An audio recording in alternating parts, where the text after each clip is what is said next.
मी सगळ्यांना शांततेचं आवाहन आपल्या माध्यमाने इथे करू इच्छितो आणि मला वाटतं याच्यामध्ये जर कोणी दंगल भडकवण्याचा प्रयत्न करत असेल तर त्याच्यावरती देखील कठोर असं शासन जे आहे ते झालं पाहिजे. आज पूर्ण महाराष्ट्रामध्ये 2.5 वर्षामध्ये एकही दंगल नाही.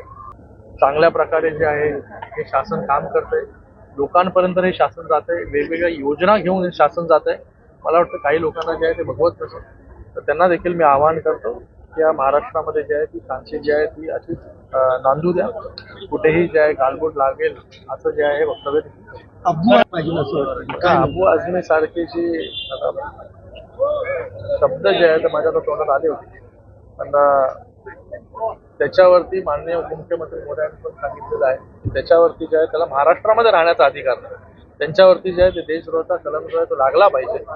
आणि मी आपल्या सगळ्यांच्या माध्यमाने इथून सांगू, प्रतापगडच्या पायथ्याशी अफजल खान की कबर तो झाकी थी, औरंगजेब की कबर अभी बाकी.